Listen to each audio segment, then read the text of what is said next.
Nous allons à présent nous intéresser aux avancées économiques de l'Afrique en miniature. Nous sommes toujours en compagnie de notre éditorialiste Jean-Marie Bitomo, qui a été rejoint par un autre de nos éditorialistes, Alfred Chango. Alfred, merci d'être avec nous. Merci Graziella.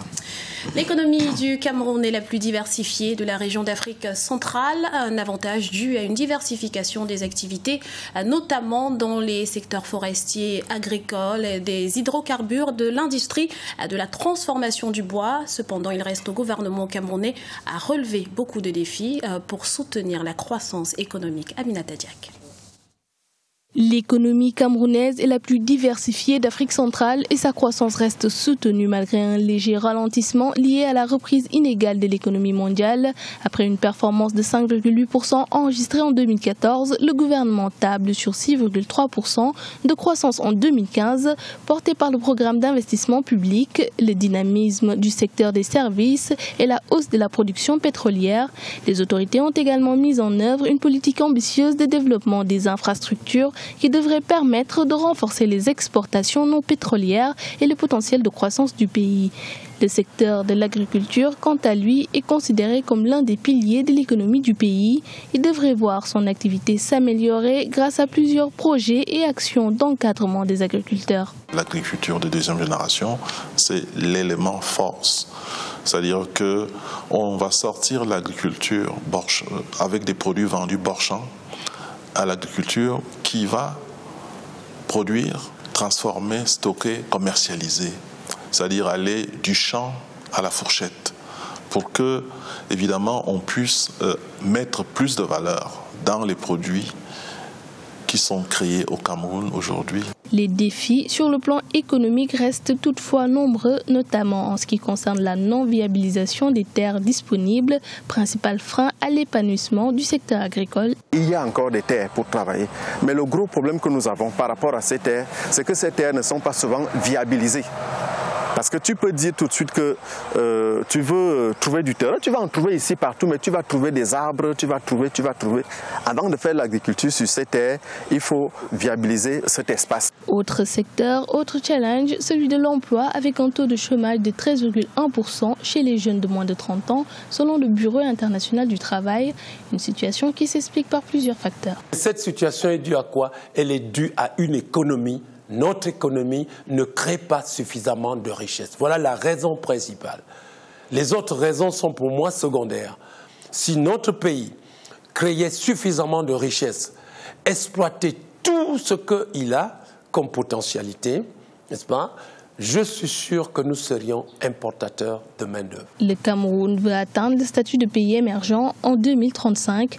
Si le programme est ambitieux, le potentiel existe. Seulement de gros efforts pour la relance et l'accélération de la croissance économique devraient être consentis par le gouvernement.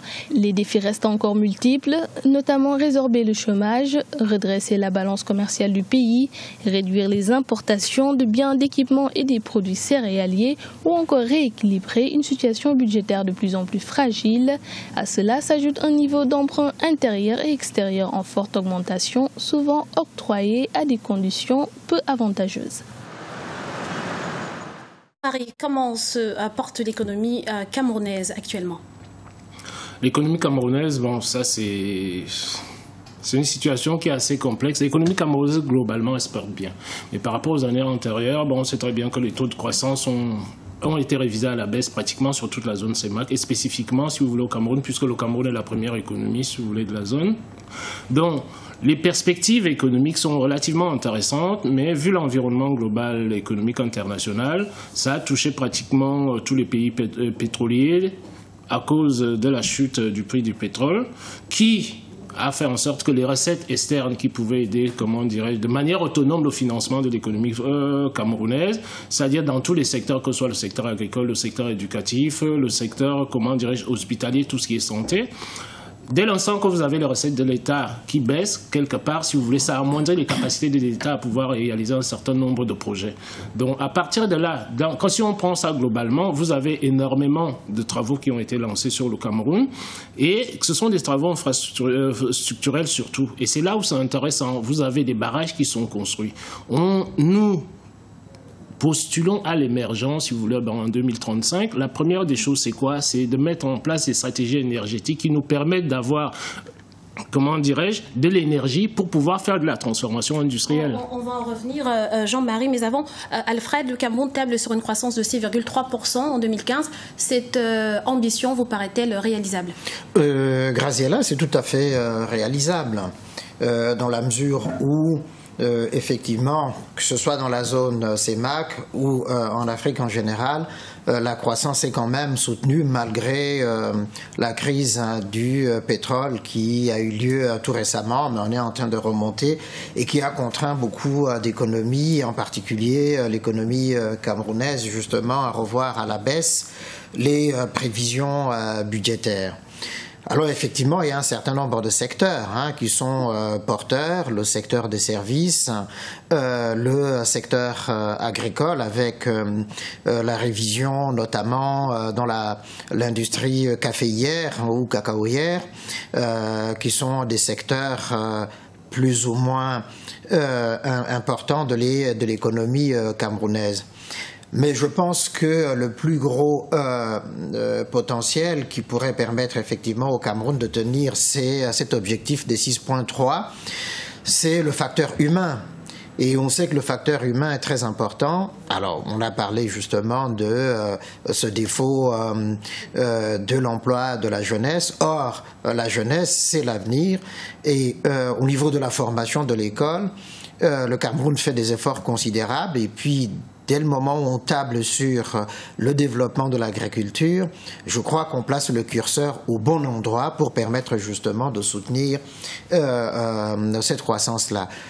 Alors, il faut évidemment aussi arriver à équilibrer la balance, c'est-à-dire, au fond, entre les exportations et les importations. Le bas blesse à ce niveau-là. Et les importations occupent quand même un gros point dans le budget du Cameroun, ce qui fait qu'il y a un déséquilibre. Et donc, l'État devrait arriver naturellement par une politique, j'allais dire, économique à la fois d'investissement, politique de l'emploi, qui pourrait permettre naturellement d'arriver à compenser, à combler, et puis donc à tenir ce pari de 6,3 de croissance.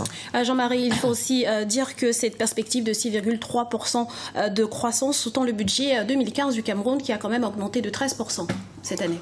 Justement, l'État s'est donné les moyens justement pour pouvoir atteindre ce niveau de croissance-là.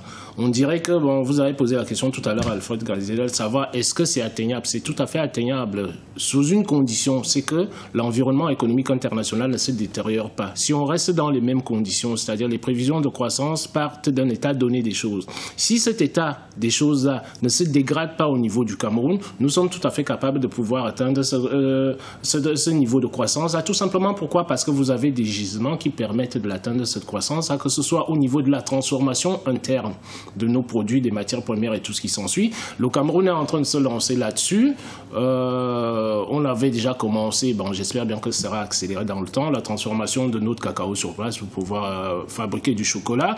Vous avez un secteur, tout un secteur comme le secteur agricole qui est vraiment en plein boom et dans lequel on met des stratégies de croissance agricole qui sont des stratégies adaptées par rapport à la nouvelle donne internationale. Donc, en incluant la population jeunes là-dedans, on se donne, comment dirais-je, des leviers de croissance en fait. Et où en est le Cameroun dans la réalisation justement de la politique, des grandes réalisations voulues par le président Paul Biya? Cette politique faisait du pari énergétique l'une de ses priorités. Où en sommes-nous en ce qui concerne le Cameroun, Alfred? Alors, je dirais que, il y a le secteur pétrolier, mais il y a le secteur hydroélectrique, où des barrages sont en train d'être construits au niveau de la Sanaga. Il y a la construction aussi du port en eau profonde du côté de Kribi. Et puis la prospection pour accroître la production du pétrole. Mais je pense effectivement c'est dans ce projet-là de construction des centrales pour favoriser l'électrification du Cameroun, mais qui rentre dans le projet du NEPAD, donc de l'Union africaine, de l'électrification de toute l'Afrique, de l'Afrique centrale, que effectivement le Cameroun est en train de prendre, j'allais dire, le bon chemin. Donc, c'est en cours de réalisation. Il y a des travaux qui se font, il y a des barrages qui sont inaugurés et d'autres qui sont en cours. Et à mon avis, effectivement, si on va jusqu'au terme de ce processus-là, d'abord arriver à l'autosuffisance électrique, énergétique pour le Cameroun lui-même, ce qui permettrait naturellement pour l'industrialisation du pays, d'avoir justement ce potentiel-là et de le soutenir, de l'accomplir. Donc c'est un chemin. Mais je pense aussi que ces réalisations doivent continuer à s'inscrire dans ce schéma régional énergétique régionale. Parce qu'aucun pays ne peut, avec ses propres ressources, parce qu'il y a aussi, j'allais dire, les financements qui doivent arriver de l'extérieur. On a rappelé tout à l'heure que le Cameroun emprunte quand même à des taux un peu rédhibitoires. Donc il va falloir effectivement penser ce schéma énergétique en fonction aussi de la zone, de la région de l'Afrique centrale. Je pense qu'il y a là aussi un bassin, pas toujours tourné vers l'extérieur, comme on le fait, mais si au niveau de la zone CEMAC, CEAC, des efforts sont faits par tous les États pour arriver justement à cette autosuffisance électrique, énergétique au niveau de la région, ça serait déjà beaucoup, mais le Cameroun participe avec la construction des barrages. Jean-Marie, vous êtes d'accord avec Alfred ? Je suis d'accord avec Alfred là-dessus, tout simplement. Pourquoi? Parce que la variable la plus importante dans le processus d'industrialisation, c'est quoi? Il faut avoir de l'énergie, parce que tout tourne, si vous voulez, les machines que vous aurez dans des ateliers vont tourner à partir de quoi? À partir de l'énergie. Si vous n'avez pas cette énergie-là, ça ne sert à rien. Et moi, je repartirai sur un second domaine. Il a parlé du port de Kribi, là, tout à l'heure, le port de Kribi aussi, qui va permettre, qui va donner des potentialités beaucoup plus grandes. Parce qu'il ne faut pas oublier qu'aujourd'hui, le pétrole qui vient du Tchad, il transite par le port de Kribi, et ça rapporte, comment dirais-je, un certain nombre de recettes au Cameroun. Donc, ce port-là, le fait qu'on puisse agrandir, et ça nous donne deux portes d'entrée, même si d'aucuns disent au Cameroun que oui, on va abandonner le port de Douala, on ne peut pas abandonner le port de Douala parce que vous avez une activité centrale qui y est. J'espère bien que les dirigeants camerounais seront suffisamment, comment dirais-je, pragmatiques pour ne pas, si vous voulez, fermer le port de Douala en tant que tel. Je pense que les deux ports peuvent coexister dans la mesure où le port de Kribi, il est en eau profonde, et qu'on continue à faire accosser les bateaux sur la capitale économique qui se trouve être Douala, d'autant plus que, il y a des années en arrière, on y a installé une zone franche, je ne sais pas comment cette zone franche fonctionne, il faudrait la rendre opérationnelle. Donc une zone franche obéit à quoi? Ça obéit, si vous voulez, à un certain nombre de conditions sur place qui facilitent les choses aux entreprises. Donc le fait, maintenant, si les entreprises, en fonction des conditionnalités et des avantages qui sont mis en place par l'État, que vous avez un certain nombre d'entreprises qui s'y installent sur place, il ne faudrait pas imposer à ces entreprises-là d'aller faire évacuer leurs marchandises, si vous voulez, par le port de Kribi. Donc ça, c'est déjà une donne qui est relativement intéressante. Mais dans un second temps, par rapport à ce qu'Alfred disait, vous avez le barrage de Lompangar dont il a parlé tout à l'heure. D'après ce que j'ai lu, c'est un barrage qui est réalisé aujourd'hui à hauteur, de 75%. Donc chose qui est déjà qui est pas mal, parce que apparemment le président de la République est derrière, il suit vraiment le projet pour qu'il aille jusqu'au bout, parce que on connaît les délais de réalisation chez nous qui sont tellement aléatoires, extensibles, que là-dessus on se retrouve dans la bonne dynamique. Mais par contre, dans ces investissements là, moi j'insisterai sur un point qui est très très important. Il faudrait construire les infrastructures qui vont avec. Il y a l'énergie. Par exemple, on lance des jeunes agriculteurs. Il faudrait bien qu'ils aient des voies, c'est-à-dire des voies routières pour pouvoir faire acheminer cette marchandise d'un point à un autre. Parce que généralement chez nous en Afrique, on pense les choses et on ne les met pas en place de manière coordonnée. Si vous faites produire un agriculteur et qu'il n'a pas des voies d'évacuation de sa marchandise, qu'est-ce qui va se passer? Cette marchandise va pourrir sur place. Donc on est pour l'instant sur la donne, c'est-à-dire qu'il y a la production sectorielle des produits en tant que tels. Mais il faudrait penser à tout l'infrastructure d'accompagnement qui va à côté pour pouvoir rendre, ce secteur-là opérationnel et efficace dans sa globalité. Merci Jean-Marie. Alors l'un des défis auxquels le Cameroun est confronté actuellement, c'est celui de l'emploi, notamment l'emploi des jeunes. Alfred, comment faire pour résorber le taux de chômage au Cameroun? Alors ça, c'est une question qui ne se pose pas seulement au Cameroun, mais c'est pratiquement à toute l'Afrique. On sait que l'Union africaine, justement, a mis en place des mécanismes pour intégrer la jeunesse africaine dans les projets, les programmes de développement de tous les États. Alors au Cameroun, on l'a dit, hein, il y a des gisements, des potentiels économiques importants, mais qui ont ce défaut de ne pas avoir la main-d'œuvre qualifiée. Par exemple, dans l'industrie du pétrole, il n'y a pas la main-d'œuvre qualifiée. Et puis, dans les autres secteurs aussi. Donc, il y a d'abord le facteur formation. Non plus les formations classiques, mais les formations professionnelles et techniques adaptées justement au marché camerounais. On a parlé de l'agriculture, qui est un secteur qui peut intégrer beaucoup de jeunes qui sortent de l'école, mais qui sont diplômés. Faire justement pour inciter ces ben oui, mais justement, il faut mettre en place des politiques d'incitation, politiques de crédit, politique d'investissement qui s'adresse à la jeunesse, la facilitation justement de l'accès au crédit, l'intéressement justement de ces jeunes, la valorisation des métiers justement de l'agriculture, parce que c'est un gisement de travail très important.